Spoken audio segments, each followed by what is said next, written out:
So today, we're going to dissect one of the most subtle and honestly one of the most powerful dynamics in modern relationships, breadcrumbing. You see, this isn't about grand gestures or some big dramatic ending.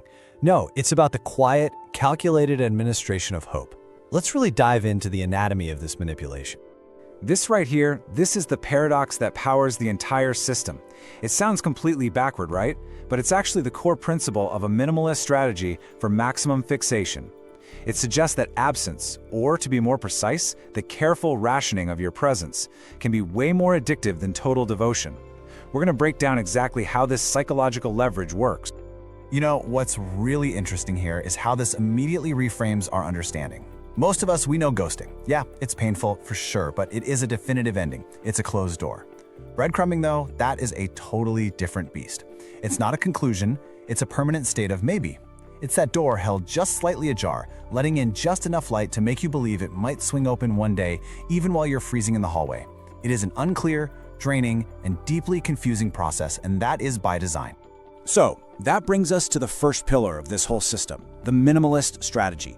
This is where we get into how the absolute least possible effort can create the most powerful results for the person doing the breadcrumbing. It's really a masterclass in efficiency and psychological leverage. This is the crucial distinction.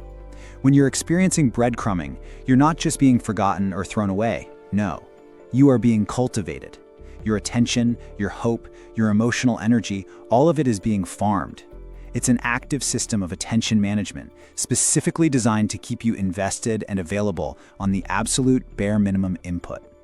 It's all about keeping hope alive, not for some shared future, but to make sure they have a steady supply of validation for themselves whenever they happen to need it. And this minimalist effort leads us straight into our second section, the cognitive siege. Because here, we're going to look at the incredibly high price that's paid by the person on the receiving end. This isn't just frustrating, it's a strategic attack on your most valuable assets, your mental and your emotional resources. We've all felt this, haven't we? That digital pulse, you know? You've gone weeks without a single word. You've done the really hard work of detaching yourself. You've finally gotten to that point where you're like, okay, I'm moving on. And then, bing, your phone lights up. It's a single word, hey, or maybe a random meme with zero context, or a like on a photo you posted 3 weeks ago. It is objectively meaningless, yet it is timed perfectly to just torpedo your emotional progress and pull you right back into that debilitating cycle of waiting and wondering. And this just brilliantly illustrates the real damage. First, there's executive exhaustion. Your brain's prefrontal cortex, that's the part in charge of decision-making and analysis, it goes into complete overdrive. You spend hours, maybe even days trying to decode the subtext of a signal from someone who probably put zero thought into it. And here's the key. They aren't encoding a message. You're just exhausting yourself trying to find one. Second, you've got a Rapport monopoly.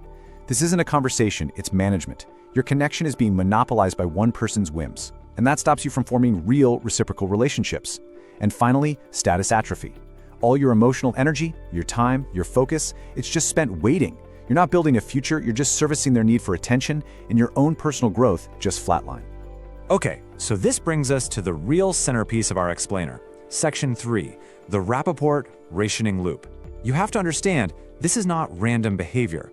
It is a predictable, repeatable, 4-stage system designed to harvest your attention and keep you in a state of permanent hunger. This is where the trap closes. Let's walk through this loop.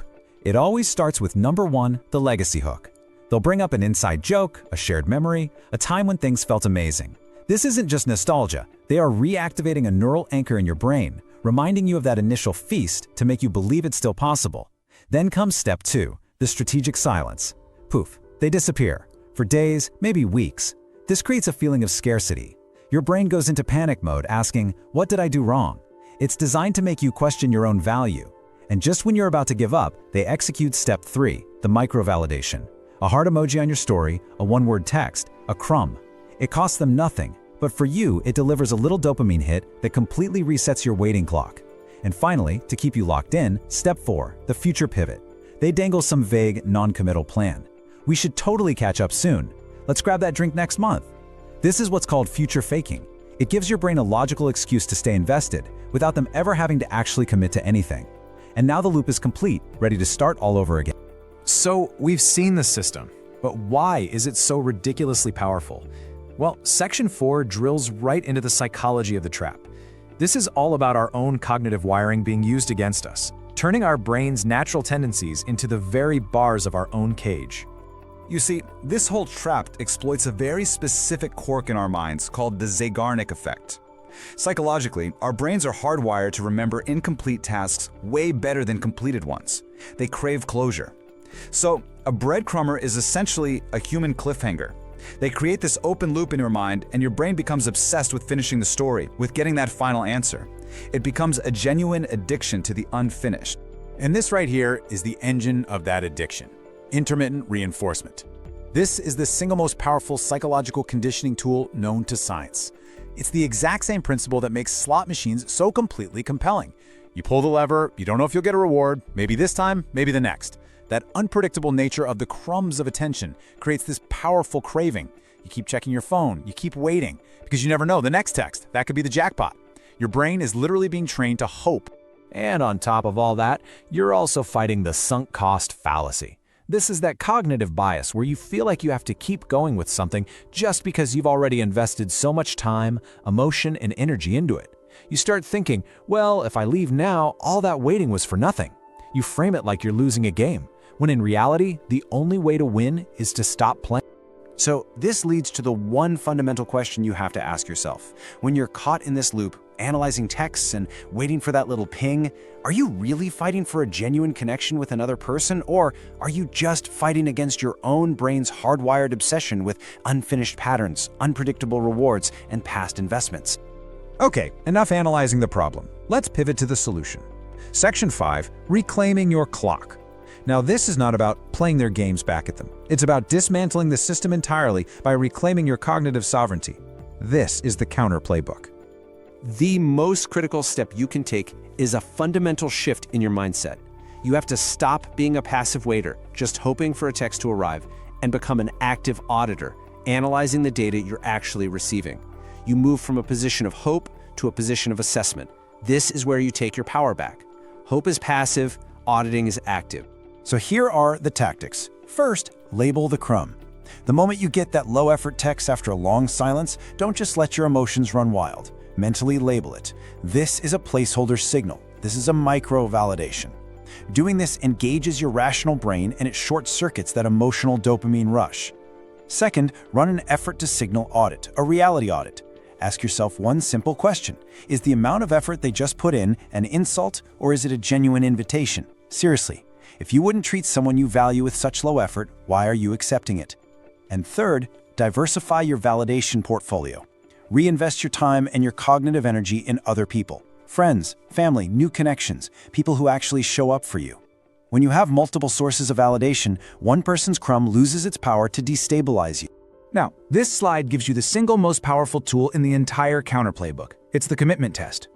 A breadcrumber absolutely thrives on vague promises. We need to catch up soon. That's an option for a someday that will almost never arrive. Your counter is to force a specific binary choice for now. Great. Are you free Tuesday at 7 p.m.? Look, this isn't an ultimatum. It's a clarity-seeking question. It forces them off the fence and makes them show their hand. And this is the ultimate takeaway from that test. If their response to your specific question is anything other than a yes or a no, but how about Wednesday at 8? If it's a pivot, an excuse, or just more vagueness, then you have your answer. Vague is a no, and you need to treat it as such. That's the data you need to close the loop yourself. All right, this brings us to the end game. Section 6, the final verdict. This is all about understanding the game that's being played and making a definitive choice based on the evidence, not on manufactured hope. So the crucial point is this. A person who genuinely wants to be in your life will make a consistent effort to be there. A person who is just managing your cravings for their own benefit will only ever give you crumbs. Just knowing that this system exists is what makes it collapse. So the ultimate act of power isn't to demand a meal from someone who will only offer you crumbs. It's to respect yourself enough to leave the table entirely. And that's really the question I want to leave you with. Take a moment and think about the connections in your life. Whose table are you sitting at? Are you at a table where you're valued and respected and fed? Or are you waiting patiently at a table where you're being starved, just hoping for the next crumb to fall? The choice of where you invest your attention is and always was yours to make.